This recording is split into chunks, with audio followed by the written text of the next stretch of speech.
No coração pulsante de São Paulo, onde o cheiro de asfalto quente se mistura ao aroma de incontáveis quitutes, a Feira Livre da Moca fervia com a vida de um domingo de manhã. Em meio ao caos de vozes, cores e sabores, Lucas, um jovem de 28 anos com um sorriso que parecia aquecer mais que o próprio sol paulistano, movia-se com uma agilidade impressionante. Suas mãos, calejadas pelo trabalho diário, preparavam pastéis com uma precisão de artesão em sua modesta barraca de lona azul. A barraca era seu palco, seu escritório e seu refúgio, um legado de sua mãe, Sofia, que ele guardava com um orgulho feroz. Foi ali, entre o chiado do óleo quente e o doce do caldo de cana, que ele conheceu Ana.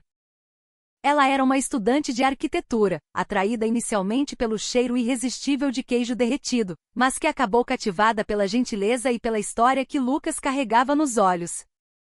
O amor deles floresceu de forma improvável, como uma orquídea rara nascendo no concreto da metrópole. 3 anos de encontros na feira, de mãos dadas no Parque Ibirapuera e de sonhos compartilhados culminaram em uma decisão: iriam se casar. Contudo, se para o casal o futuro parecia um céu de brigadeiro, para a família de Ana, era uma tempestade anunciada. Dona Elza, a mãe de Ana, uma mulher de gestos contidos e olhar crítico, que valorizava acima de tudo o status e a estabilidade financeira, não conseguia esconder sua desaprovação. Para ela, um feirante, por mais esforçado que fosse, não era o genro que ela havia idealizado para sua filha, formada e com um futuro promissor. Ela sonhava com um médico, um advogado, alguém com um sobrenome de peso e um diploma emoldurado na parede. Ana, minha filha, você tem certeza absoluta disso? Perguntou Dona Elza numa noite, enquanto Ana mostrava com entusiasmo o simples anel de noivado que Lucas lhe dera. O tom de voz da mãe era uma mistura de preocupação e decepção. O que um homem como ele pode te oferecer?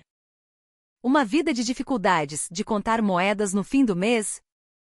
Ana, já acostumada com as alfinetadas da mãe, apenas sorriu, um sorriso paciente que escondia uma ponta de tristeza. Mãe, o Lucas é muito mais do que a barraca de pastel dele.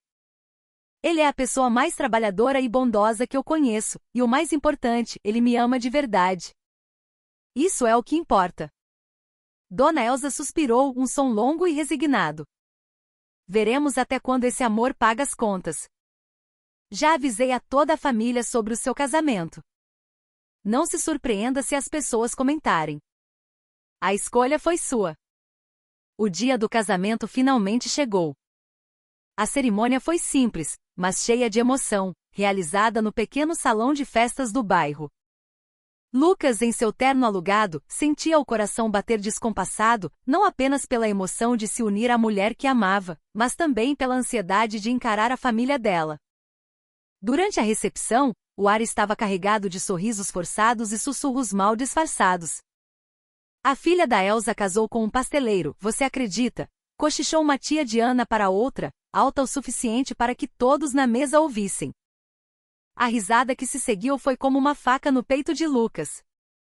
Ele sentiu o sangue subir ao rosto, mas manteve-se firme, o olhar fixo em um ponto qualquer da parede. Ana percebeu sua angústia e apertou sua mão com força, um gesto silencioso de apoio. Ela não queria estragar aquele dia com uma discussão. A festa continuou e com ela as provocações. Enquanto os noivos circulavam entre as mesas agradecendo a presença dos convidados, um primo de Ana, já um pouco alterado pelo chope, aproximou-se com um sorriso zombeteiro. E aí, campeão? A festa está boa, hein? Pelo menos a comida não é pastel de vento, ele disse dando uma gargalhada escandalosa. Alguns convidados riram junto, outros desviaram o olhar, constrangidos. Ana, sentindo a raiva vibrar no corpo de Lucas, envolveu o braço dele com mais força. Não ligue para eles, meu amor.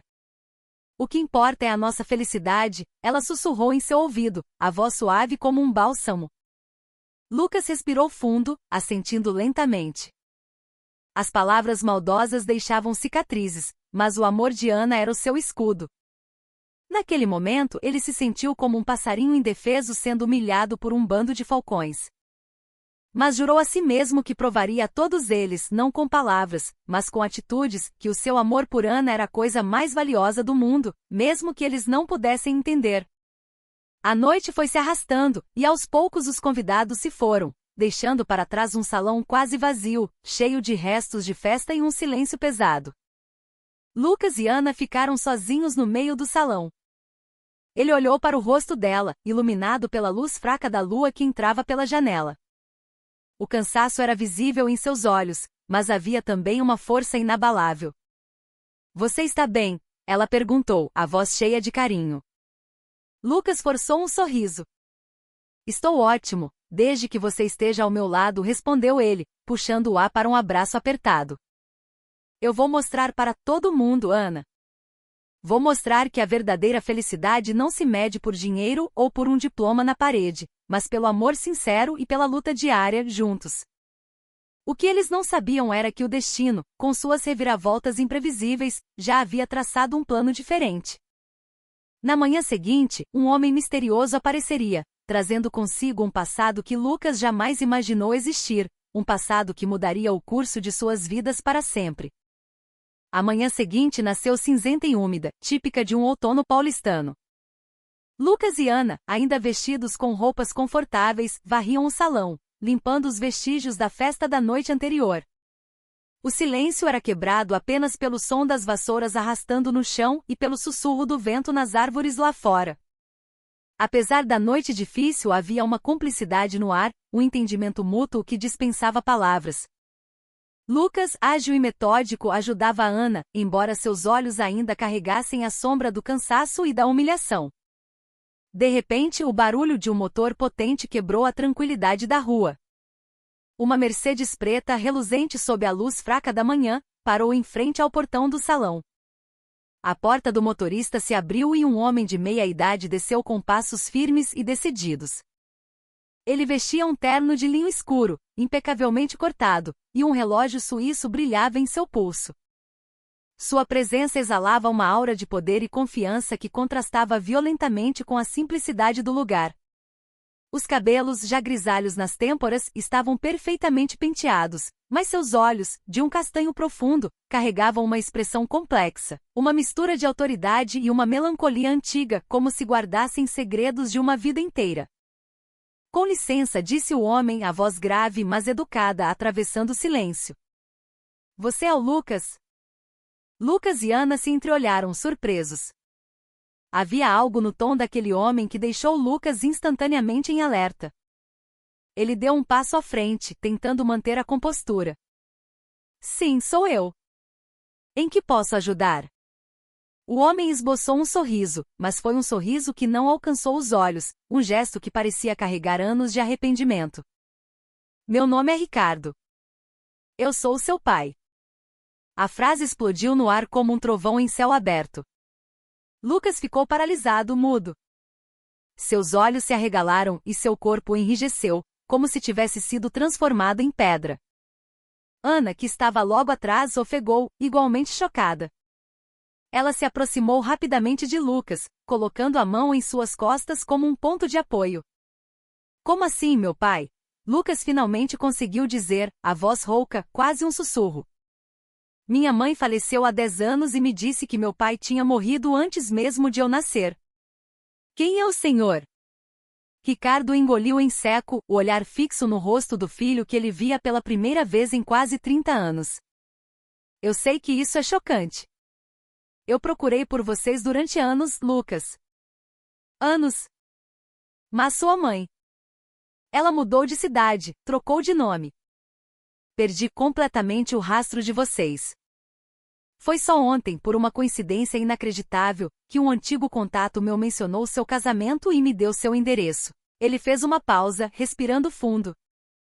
"Eu sei que não tenho o direito de pedir nada, mas... será que podemos conversar em um lugar mais calmo?" Ana, percebendo o turbilhão de emoções que assolava Lucas, interveio com gentileza. "Senhor Ricardo, isso é muita informação para processar. Mas talvez seja melhor conversarmos, sim." "Lucas, meu amor, o que você acha?" Lucas demorou a responder. Ele olhava para aquele homem, tentando encontrar algum traço familiar, alguma conexão, mas via apenas um estranho. Um estranho rico que aparecia do nada, revirando seu mundo de cabeça para baixo. Por fim ele assentiu, um gesto quase imperceptível. Tudo bem. Vamos para casa. Na sala de estar simples do pequeno apartamento que eles haviam alugado, o silêncio era denso e pesado. Lucas sentou-se na beirada do sofá, o corpo tenso, o olhar fixo em Ricardo, tentando decifrar o homem à sua frente. Ana sentou-se ao seu lado, segurando sua mão com firmeza, um farol de apoio em meio à tempestade. Por que o Senhor nos abandonou? Perguntou Lucas, a voz fria, mas carregada de uma vida inteira de mágoa. Por que nunca nos procurou antes? Ricardo abaixou a cabeça, o peso da culpa visível em seus ombros. Eu não abandonei vocês. Eu tive que ir embora, começou ele, a voz embargada. Nos anos 90 eu estava começando um negócio no ramo de importação. Era um mercado competitivo perigoso. Eu me envolvi com as pessoas erradas, fiz inimigos poderosos. Recebi ameaças, Lucas. Ameaças contra sua mãe e contra você, que ainda nem tinha nascido. A única maneira que encontrei para protegê-los foi desaparecer. Eu deixei dinheiro suficiente para sua mãe recomeçar em outro lugar, onde ninguém nos conhecesse. Dinheiro, Lucas cuspiu a palavra com desprezo. O senhor acha que dinheiro substitui um pai? Minha mãe morreu sozinha, trabalhando dia e noite para me criar. Enquanto o senhor estava por aí, vivendo sua vida de luxo, as lágrimas que ele segurou por tanto tempo, finalmente começaram a brotar nos cantos de seus olhos. O que o senhor sabe sobre a vida que levamos? O que sabe sobre crescer sem uma figura paterna? As palavras de Lucas atingiram Ricardo como golpes físicos. Ele olhou para o filho, os olhos marejados. Eu sei que errei, Lucas. Eu sei que nada que eu diga pode apagar a dor que causei. Depois que a poeira baixou e eu consegui me reerguer, tentei encontrar vocês, mas sua mãe. Ela não queria ser encontrada. E eu entendo. Ela só queria te proteger. Ricardo então abriu uma pasta de couro que trazia consigo e tirou de dentro um maço de cartas amareladas pelo tempo. Eu escrevi para ela. Todas as semanas, durante anos. Nunca obtive resposta. Mas eu guardei cópias de todas elas. E aqui está a certidão de nascimento original. Meu nome está nela. Por favor, veja por si mesmo. Lucas pegou os papéis com as mãos trêmulas. Seus olhos percorreram as linhas da caligrafia elegante, as palavras de desculpa, as promessas de retorno, a esperança de que estivessem bem. E então ele viu algo que fez seu coração parar. No verso de uma das últimas cartas havia uma anotação com uma caligrafia diferente, uma caligrafia que ele reconheceria em qualquer lugar, a de sua mãe. Para Ricardo, se um dia você ler isso, espero que esteja bem. Eu nunca te odiei, apenas escolhi o caminho que achei mais seguro para o nosso filho. Ele não sabe de você, e talvez seja melhor assim. Quero que ele cresça longe de qualquer perigo. Adeus. A revelação o atingiu em cheio. Sua mãe nunca odiou aquele homem. Ela estava apenas tentando protegê-lo, à sua maneira. A raiva que sentia começou a se dissipar, dando lugar a uma confusão avassaladora. A notícia da chegada de Ricardo se espalhou como fogo na palha entre a família de Ana. Dona Elsa, sempre cética, foi a primeira a duvidar das intenções do homem. Ela temia que Lucas estivesse sendo enganado ou, pior, que tudo não passasse de um golpe para tirar vantagem deles. Eu não acredito em uma palavra dessa história, disse ela ao marido naquela noite, andando de um lado para o outro na sala. O milionário aparece do nada, dizendo que é pai do Lucas? Isso cheira a golpe. Vai ver, ele quer usar o rapaz para conseguir alguma herança, ou sei lá o quê. Calma, Elsa, respondeu o marido tentando apaziguá-la. Vamos ver como as coisas se desenrolam. Se Ricardo for mesmo o pai dele, talvez essa seja uma chance para o Lucas ter uma vida melhor. Mas a desconfiança de Dona Elsa era um muro alto. Ela pediu a Ana que mantivesse distância de Ricardo, com medo de que a família acabasse envolvida em algum problema. Apesar da dúvida que ainda corroía seu coração, Lucas decidiu dar uma chance a Ricardo. Ele concordou em visitar a casa do suposto pai no dia seguinte, para ver com os próprios olhos a verdade por trás daquela história. Mas em seu íntimo ele fez uma promessa: não se deixaria levar por aparências. Ele queria provas, queria sentir que Ricardo era, de fato, digno de ser chamado de pai. Enquanto isso, Ana permanecia ao seu lado, um porto seguro. Ela não sabia se Ricardo era um santo ou um demônio, mas tinha certeza de uma coisa: a verdade apareceria com o tempo, e qualquer que fosse o resultado, eles enfrentariam juntos. Em meio a todo aquele caos, o amor dos dois era a única certeza. No dia seguinte, Lucas e Ana entraram no carro de Ricardo, um sedã de luxo com bancos de couro e um silêncio que parecia absorver todos os sons da cidade. O trajeto do bairro simples onde moravam até os Jardins, um dos endereços mais nobres de São Paulo, foi uma viagem entre dois mundos. Lucas olhava pela janela, observando as casas modestas darem lugar a prédios imponentes e vitrines de grifes internacionais. Sentia-se um estranho em sua própria cidade, um peixe fora d'água. A cobertura de Ricardo ocupava o último andar de um edifício moderno, com uma vista panorâmica que abraçava o horizonte de concreto de São Paulo. Era um lugar de espaços amplos, móveis de design e obras de arte nas paredes. Para Lucas, acostumado à simplicidade de sua barraca e de seu pequeno apartamento, o lugar parecia um cenário de filme. Ricardo os recebeu com um sorriso contido, mas Lucas manteve sua expressão fechada, os braços cruzados numa postura defensiva. Ele não queria se deixar impressionar pelo luxo, não queria baixar a guarda. Ana, sempre sensível ao clima, tentou quebrar o gelo com uma conversa trivial sobre o trânsito e o tempo. Por favor, entrem, disse Ricardo, abrindo a porta. Preparei um almoço para nós. Durante a refeição, servida em uma mesa de jantar de vidro por uma empregada uniformizada, a atmosfera era tensa. Lucas sentou-se de forma rígida, os olhos analisando cada detalhe do ambiente, buscando qualquer pista que pudesse revelar a verdadeira natureza do homem à sua frente. Ricardo era mesmo seu pai ou apenas um ator talentoso desempenhando um papel? Após o almoço constrangedor, Ricardo os conduziu a seu escritório. Era uma sala sóbria, com estantes repletas de livros e uma grande mesa de madeira escura. Ali, ele apresentou mais documentos que sustentavam sua história, fotos antigas, a certidão de nascimento original, e até mesmo prontuários médicos que o confirmavam como pai biológico de Lucas. Isso tudo é a prova de que não estou mentindo, Lucas, disse Ricardo, a voz séria. Sei que é difícil para você acreditar em mim, mas eu quero, de todo o coração, consertar as coisas entre nós. Lucas permaneceu em silêncio, mas por dentro, suas barreiras começavam a ruir. Todos os documentos pareciam autênticos, e a história de Ricardo, sobre os perigos que o forçaram a partir, começava a fazer sentido. No entanto, uma pergunta ainda o atormentava. Por que agora? Ele finalmente perguntou, a voz neutra, mas carregada de significado. O que fez o senhor ter certeza de que agora era o momento certo? Por que não 10 ou 20 anos atrás? Ricardo suspirou, um som pesado de quem carrega o mundo nas costas. Porque durante anos eu vivi com medo. Medo de que meus antigos inimigos ainda pudessem machucar vocês. Eu só me senti seguro para procurá-los quando tive certeza absoluta de que o perigo havia passado.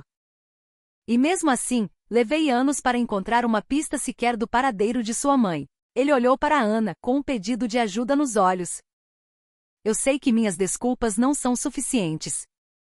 Mas talvez um dia você possa me perdoar. Ana, com sua sabedoria tranquila, interveio. Acho que entendemos que a situação é muito complexa, Ricardo.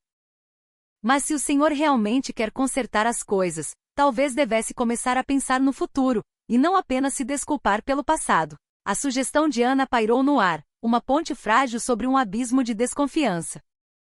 Ricardo assentiu, grato. Você está certa, minha jovem. Eu não quero forçar nada. Só quero uma chance de provar que mereço ser chamado de pai. Nos dias que se seguiram, Ricardo começou a visitar Lucas e Ana com mais frequência. Ele não falava mais de seus negócios ou do passado sombrio, em vez disso contava histórias sobre sua própria infância, sobre os sonhos que tinha antes de o dinheiro e o poder complicarem tudo. E ele ouvia. Ouvia com atenção as histórias de Lucas sobre a vida na feira, sobre a força de sua mãe, sobre as dificuldades que enfrentaram juntos. Aos poucos, uma conexão genuína começou a se formar. Um dia, Ricardo encontrou a carta original que a mãe de Lucas havia escrito e que nunca chegou a ser enviada. Ele a leu com as mãos trêmulas. Para Ricardo, eu sei que você não sabe sobre o Lucas, porque eu escolhi não te contar. Ele é a coisa mais preciosa da minha vida, e eu farei de tudo para protegê-lo. Desejo que você seja feliz, onde quer que esteja. As palavras confirmaram o que Lucas já suspeitava. Sua mãe nunca odiou Ricardo, apenas fez uma escolha difícil para proteger o filho. Por que esta carta nunca chegou às suas mãos? Perguntou Lucas, a voz embargada. Eu não sei, respondeu Ricardo, desolado. Talvez porque eu me mudei tantas vezes naquela época, ou talvez porque eu mesmo bloqueei todas as formas de comunicação com o meu passado. Eu não sei. Enquanto isso, a desconfiança da família de Ana só aumentava. Dona Elsa espalhava a história de que Ricardo queria apenas usar Lucas para algum propósito obscuro. Ele é só um feirante.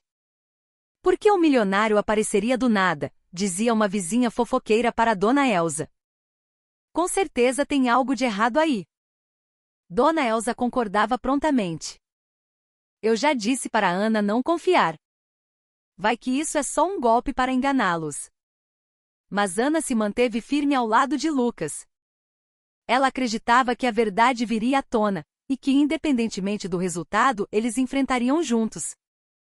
Lentamente, com o apoio inabalável de Ana, Lucas começou a abrir seu coração para Ricardo, decidindo dar ao homem uma chance real de provar suas boas intenções.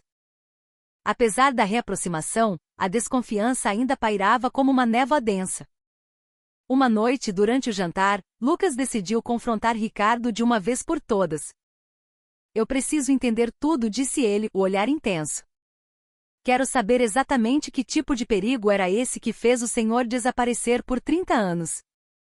Ricardo pousou os talheres e olhou nos olhos do filho. Pela primeira vez, ele não desviou o olhar. Foi um cartel, Lucas. Eu me envolvi, sem saber, em uma operação de lavagem de dinheiro. Quando descobri e tentei sair, eles me ameaçaram. Disseram que se eu abrisse a boca, iriam atrás de sua mãe e de você. Eu era jovem, ambicioso e estúpido. Pensei que o melhor a fazer era sumir, apagar todos os vestígios da minha existência para que eles nunca os encontrassem. Ele fez uma pausa, a voz embargada. Eu tive medo. Medo de que minha explicação só piorasse as coisas, que trouxesse o perigo para mais perto de vocês. Achei que desaparecer era a única forma de protegê-los. Lucas respirou fundo. A raiva que ainda existia dentro dele começou a se transformar em uma compreensão dolorosa. Mas o senhor sabe o quão difícil foi para nós? Eu e minha mãe. Nós passamos por muita coisa por causa dessa sua decisão. Eu sei, respondeu Ricardo, a voz baixa. E quando todos os problemas finalmente acabaram, quando eu estava livre e seguro, eu me senti perdido. Perdi o contato, perdi o rastro. Levei anos para ter a coragem de revirar esse passado. O arrependimento em sua voz era palpável, genuíno. Aos poucos, o processo de cura começou. No entanto, a família de Ana continuava cética. Dona Elsa não conseguia aceitar que um homem tão rico pudesse ter boas intenções. Ele está tentando comprar o afeto do Lucas. Isso é óbvio, ela dizia para quem quisesse ouvir. Ricardo, percebendo a desconfiança, quis provar seu valor de outra forma. Ele ofereceu a Lucas um capital generoso para que ele expandisse sua barraca de pastel, para que abrisse um restaurante. Eu quero te ajudar, filho. Você merece mais do que isso. Mas Lucas, firme em seus princípios, recusou. Eu agradeço, pai. Mas se o senhor realmente quer ajudar, não me ajude. Ajude os outros feirantes do meu bairro. Muitos deles precisam de um empurrão, de um capital inicial, de um treinamento. Eles precisam mais do que eu.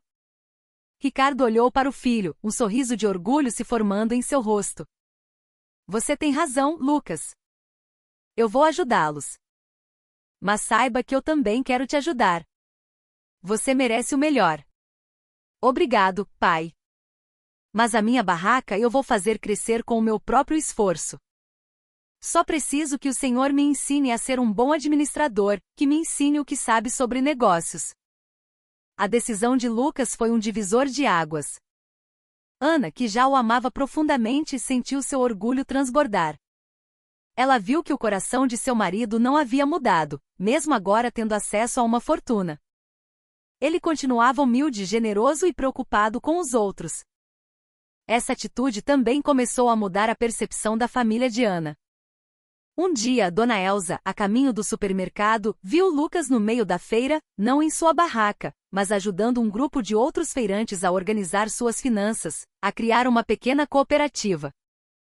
Ele não estava apenas dividindo conhecimento, estava oferecendo apoio moral, incentivando-os a sonhar mais alto.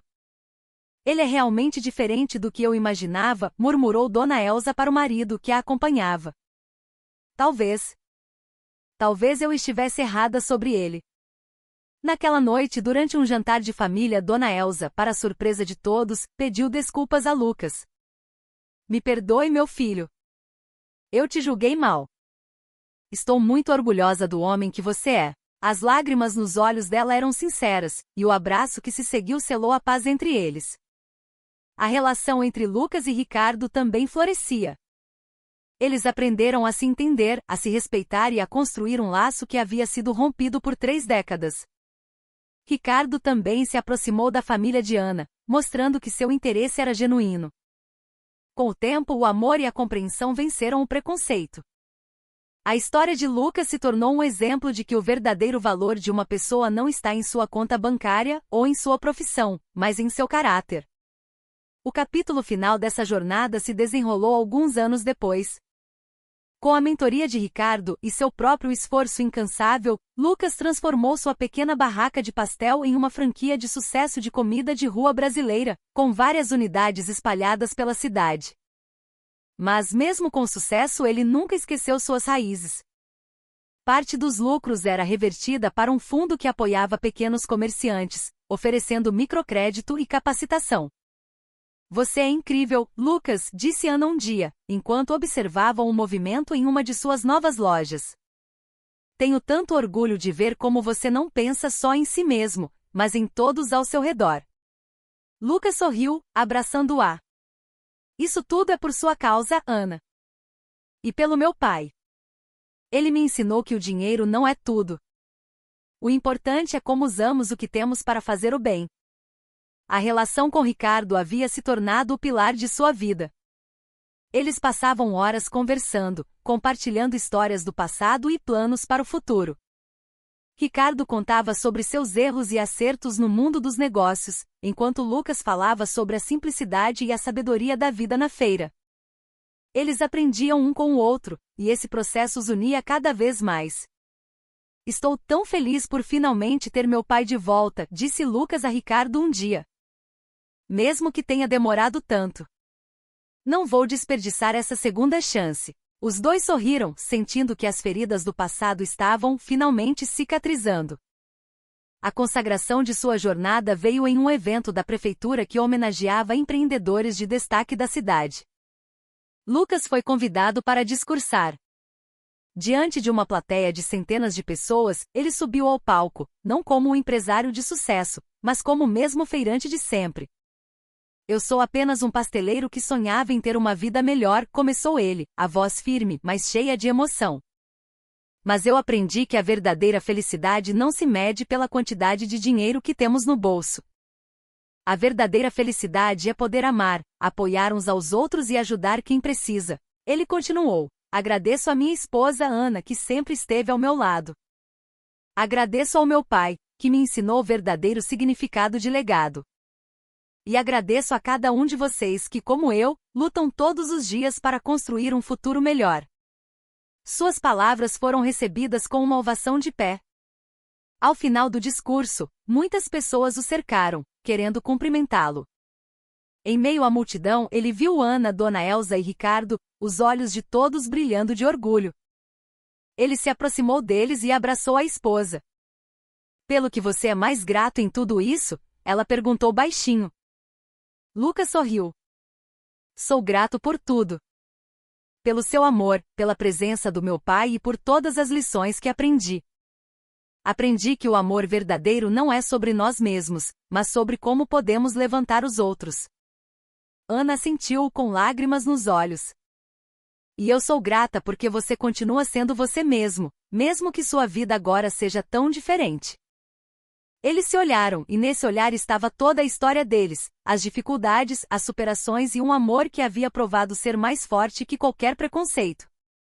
Sob o céu estrelado de São Paulo, Lucas e Ana sentiam uma paz que não tinha preço. Eles haviam enfrentado a tempestade e saído do outro lado, mais fortes e unidos, sabendo que juntos, poderiam construir qualquer futuro que desejassem, um futuro baseado